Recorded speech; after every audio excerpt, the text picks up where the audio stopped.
요즘 교회가 복음 누림 컨텐츠 가지고 지금 8년차 인도받는데요. 여러분, 복음 누림을 하면서 우리가 붙잡은 그 성구가 하나 있습니다. 그 어떻게 보면 내용이라고 할 수 있겠죠. 에베소서 3장 17절에서 19절입니다. 믿음으로 말미암아 그리스도께서 너희 마음에 계시게 하시었고 너희가 사랑 가운데서 뿌리가 박히며 터가 굳어져서 능히 모든 성도와 함께 지식에 넘치는 그리스도의 사랑을 알고 그 너비와 길이와 높이와 깊이가 어떠함을 깨달아 하나님의 모든 충만하신 것으로 너희에게 충만하게 하시기를 구하노라. 그래서 거기 17절에 보면 우리가 믿음으로 말미암아 그리스도께서 너희 마음에 계시게 하시었고, 우리 마음에 계신 그분의 의미를 좀 우리가 내 것으로 하자. 그래서 우리가 고백 선포를 하는데, 계속 고백 선포를 하다 보니까 그 의미, 하나님 만나는 길이 되십니다. 죄와 저주 해방 주셨습니다. 사단 이긴 권세를 주셨습니다가 그 의미가 아주 실제 깊게, 넓게, 높게, 길게 깨달아지는 거예요. 그래서 저는 요즘에 정말 그 고백 선포하면서 정말 하나님께서 우리에게 주신 이 복음, 구원의 이름이라는 것과 더불어서 모든 문제를 해결하는, 모든 것을 해결하는 그 그리스도의 의미, 그게 이렇게 계속 자꾸 깊게, 넓게, 높게 이렇게 깨달아지니까 얼마나 감사한지요. 그래서 여러분 하나님 만나는 길이 되십니다. 그럴 때 만났다는 말이 뭐예요? 생명과 성령을 소유했다는 뜻이잖아요. 근데 우리가 생명과 성령을 소유했는데 그 의미, 성령의 의미가 얼만큼 여러분 실제되어 있느냐에 따라서 세상을 여러분 승리하면서 살아갈 수 있습니다. 여러분은 여러분이 힘으로 사는 게 아니고 성령의 능력 갖고 사는 거거든요. 이 성령의 능력 갖고 여러분의 모든 연약, 부족, 한계를 넘어서는 그런 모습을 가지고 살게 되고, 그 다음에 죄와 저주에서 해방 주셨습니다. 그 말은 법적으로 여러분 해방 받았잖아요. 원죄, 조상죄, 자범죄. 근데 우리는 세상 살면서 자범죄는 질 수 있어요. 그러나 예수님이 십자가에서 담당해 주셨기 때문에 회개만 하면 언제든지 그걸 용서받고 인도받을 수 있는 그런 모습. 그리고 사단을 이긴 권세를 주셨습니다. 근데 지금 여기에 지금 많은 분들이 좀 속아요. 이 사단이 워낙 이게 거짓말의 압이라고 그랬잖아요. 거짓말 전문가라 해서 속이는데, 지금 뭐 갖고 속이느냐?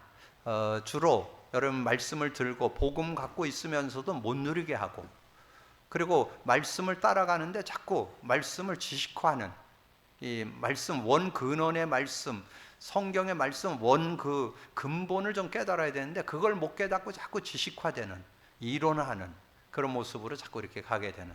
그래서 그 내용을 제가 말씀드렸죠. 디모데후서 3장 1절에서 13절까지 내용에 특별히 5절 경건의 모양은 있으나 능력을 부인한다는 거예요. 예, 복음은 갖고 있는데 복음의 능력을 부인해요. 근데 삶에 필요하다는 인정이 돼야 실제적인 응답을 받을 수 있고, 그 다음에 7절에 항상 배우나 진리의 지식에 이르지 못한다. 많은 사람들이 뭐 신앙생활을 잘해보려고 읽기도 하고 공부도 하고 암송도 하고 막 그러잖아요. 근데 그런다고 해서 이 말씀이 능력되는 거 아니에요. 말씀은 복음 관점으로 보여질 때 능력이 돼요. 복음 관점을 보고 조금 더 나가면 복음 누림 관점으로 볼 때 승리합니다. 그래서 이 구약의 성도들이 어떻게 승리했는가? 메시아의 의미와 임마누엘을 누린 사람들, 그렇게 이해하면 구약의 인물들이 왜 승리했는지를 바르게 정확하게 볼 수 있어요. 그 중에 대표 인물이 요셉이죠. 요셉에 대해서는 임마누엘만 나와요. 근데 그 가문이 이 복음을 완전히 회복하는 가문이었잖아요. 아브라함을 통해서, 피를 통해서 피의 의미를 아브라함, 나중에는 할례를 통해서 깨닫게 해주시고, 그 아들 이삭 죽다 살아나면서 피의 의미 깨닫게 되고, 그리고 그 아들 야곱, 그 아들이 요셉이잖아요. 그러니까 요셉에게는 피 언약 안 나와요. 근데 메시아 언약은 확실히 갖고 있었기 때문에 더 이상 뭐 설명할 필요가 없어요. 그래서 임마누엘만 나와요. 그래서 요셉이 승리했던 세 요절 있죠. 창세기 39장 2절, 여호와께서 요셉과 함께 하심으로 그가 형통한 자가 되어 그의 주인 애굽 사람의 집에 있으니. 그러니까 노예로 갔는데도 형통한 자가 될 수 있는 것은 여호와께서 요셉과 함께 하심으로. 그리고 감옥 갔죠? 감옥에서도 승리했어요. 그게 39장 23절에 간수장은 그의 손에 맡긴 것을 무엇이든지 살펴보지 아니하였으니 이는 여호와께서 요셉과 함께 하심이라. 여호와께서 그를 범사에 형통케 하셨다. 감옥 갔는데도 뭐 거기서 일을 맡아서 할 정도로 굉장히 지혜가 있고 믿음 안에서 이렇게 인도받는 그런 모습이 됐고, 여러분 잘 아는 대로 바로 왕이 꿈을 꿨는데 아무리 박사술객도 해석 못하는 거를 요셉이 해석을 하니까 그때 바로 왕이 한 얘기가 창세기 41장 38절 바로가 그의 신하들에게 이르되 이와 같이 하나님의 영에 감동된 사람을 우리가 어찌 찾을 수 있으랴 하고, 그렇게 하나님의 영에 감동되니까 이 세상의 지식자들 박사 술객도 해석 못하는 꿈을 해석했다고 이렇게 해서 총리로 등용되는 그런 모습이 됐잖아요. 그래서 이 영과 함께 사는 사람이 어떤 축복을 받았는가? 구약은 임마누엘. 그럼 신약은 그리스도와 성령의 임재. 이 성령이 함께 할 때 어떤 축복이 있었냐? 초대교회를 통해서 잘 설명했어요. 사도행전 2장 4절. 그들이 다 성령이 충만하여 다른 언어들로 말하기를 시작했다. 그래서 거기는 좀 설명이 필요하죠? 그들이 성령 충만해서 어떻게 했어요? 자신의 연약, 부족, 한계, 그걸 다 넘어설 수 있는 그런 능력을 경험하게 됐고, 그 다음에 뭐든 그때 여러 가지 인간관계나 어려움들도 넘어섰고, 그때 상황이 어떻다고요? 예수 믿으면 감옥 가고, 예수 전하다 들키면 돌에 맞아 죽는 그런 상황인데도 거기에 전혀 영향 안 받고 이렇게 살아가는 그런 모습이 되어지고, 그리고 여러분 사도행전 4장에 가보면 22절에서 31절에 굉장한 핍박이 있었습니다. 국가적으로도 핍박이 있고 종교 지도자들 통해서 핍박도 있고, 그러니까 이 초대교회가 뭐 아주 작은 그런 교회고리니까 굉장히 어려움을 종교적으로 막 국가적으로 어려움 당했는데, 근데 거기에 동료 안 돼요.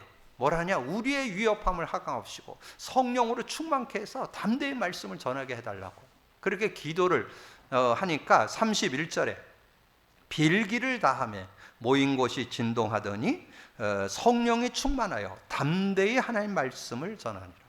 뭐 그런 뭐 국가적으로 어렵고 막 그 종교 지도자들이 막 어렵게 하는데 거기에 동료 안 돼요.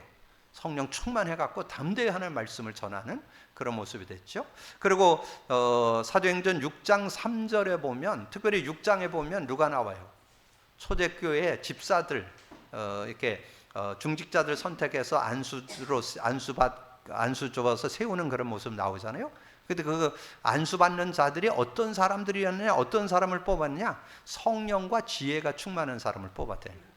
그러니까 성령 안에 사는 사람을 그 시대의 중직자로 이렇게 안수해서 세웠다는 거죠. 6장 3절에 형제들아 너희 가운데서 성령과 지혜가 충만하여 칭찬받는 사람 7을 택하라. 이 성령과 지혜가 충만한 사람을 시대의 중직자로 세워서 이렇게 하나님 앞에 일꾼을 쓰임. 그래서 어떻게 했어요? 스데반 집사님이 얼마나 그 성령에 감동받아서 얘기하는데 그 모인 사람들이 감히 스데반에게 반론을 제기를 못해요. 그리고 여러분 잘 아는 대로 그 빌립 집사님이 사마리아 성에 가서 말씀을 전했잖아요. 사도도 안 가는 그 현장에 가서 말씀을 전하게 되고, 특별히 사도행전 8장 26절에서 40절에 보면 에디오피아 넷이 만나는 장면이 나와요. 근데 거기에 두 요절을 참고 하시면 아주 특징이 나와요. 8장 29절에 성령에 이끌려서 에디오피아 넷이 만나게 되고, 그 만나가지고 성경 그 읽고 있는 걸 해석해서 복음을 전하고 예수 믿게 하고, 그래서 물가에 내려가서 세례를 주고 물에서 올라오는데 성령이 빌립을 이끌어 가신지라. 그게 39절에 나와요.